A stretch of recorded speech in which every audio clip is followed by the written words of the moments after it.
Ok, tôi chỉ tao rồi. Để chơi chỉ tôi bình kỳ lá. Đó.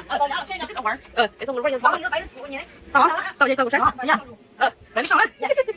Tao là nè. Ok. Bao gì đó? Right. Dạ. Để gì nó sao? Để xong mấy phần. Để vào tao kìa.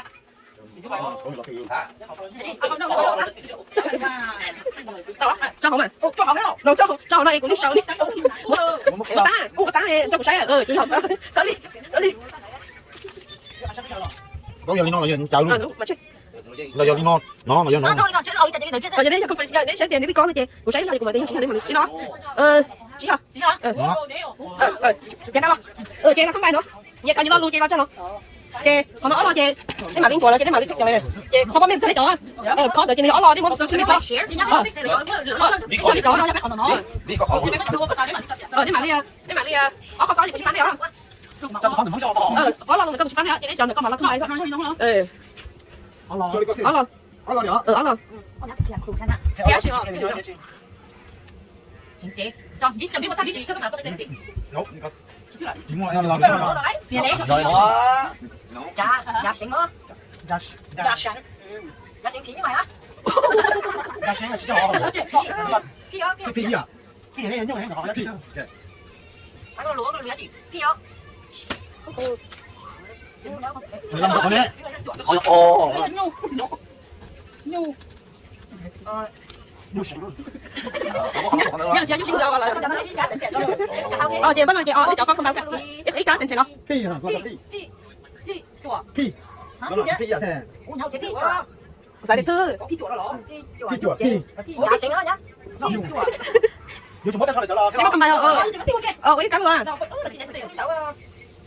Ủa chị cái lúc bây giờ cái nào nó thử làm đây qua là thiết chỉ làm đầu thứ không chị làm đầu sâu cái gì nhưng pi cá này pi chuột nó đưa. Cái nhớ cái gì Sáng làm cho nó sáng đi vào Ok. No. Name. No. Cụ thể câu này cho. Name pi. No. Nó chỉ là. No. Nhu, cái kia nào từ. Pi cá này pi chuột. Nhu pi cá này pi chuột. Nhu pi cá. Thì nó có cái cái Nó chứ mà. Nhu pi cá nó. Trời ơi. Nhu pi cá nó. Cái name nó. Name pi chuột. Dạ. Nhu pi cá. Name pi chuột.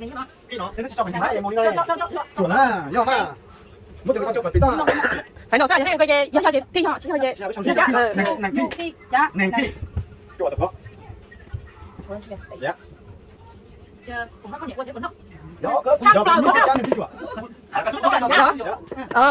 dạ chị, cô thấy chưa? Không có thấy, là mất theo nhau đó, là mất thứ. Chủ nhật cho biết cho chị.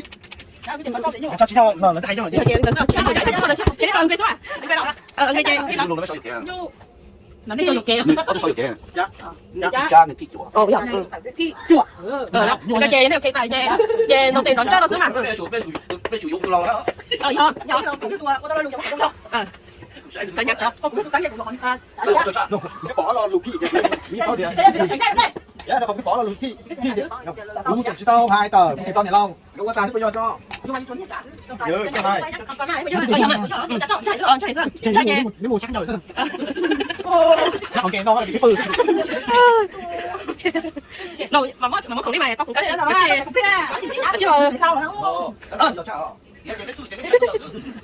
tao đánh nha, tao đánh đi, tụi cái này nha. Kêu khó nữa. Đừng mất người hồ. Thôi. Đó là tao hả? Nói chê. Đó, biết. À chị.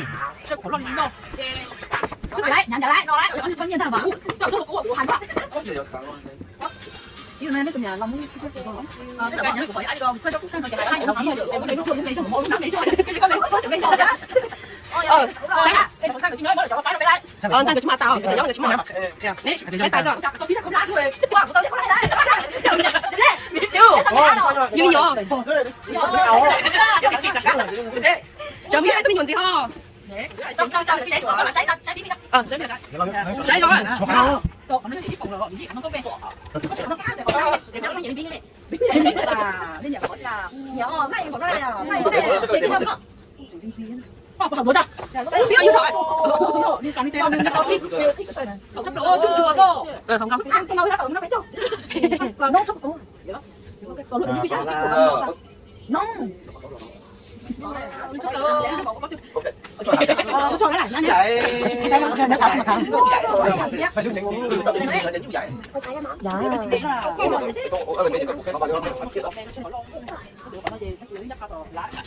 Chắc là chung lâu à? Chắc là cho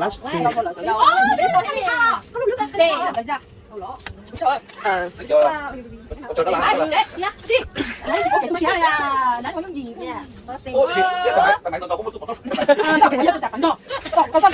Ê, cháu có đi tra chưa?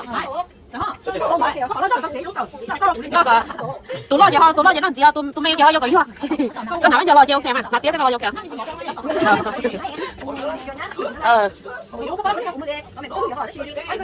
Rồi cái tôi mua kho này. Rồi cái à? Cái mà. Trong nhà đây.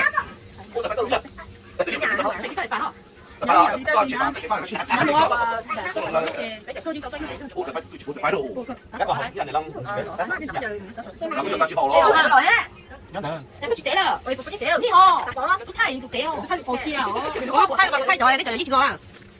Sao là thằng tin nhau?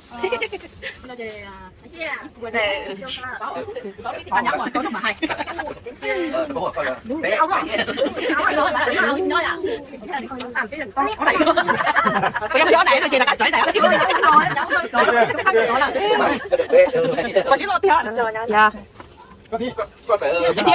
Sao nó đi sao?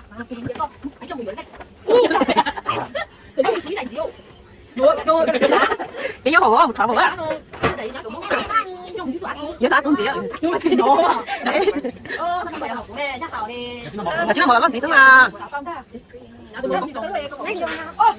Nó còn mở món chè. Nó còn nhắm sọ máy chơi sao vậy?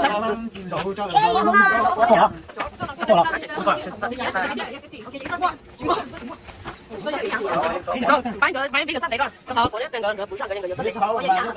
Cái này con để nha. Ồ, baby. Ôi giời.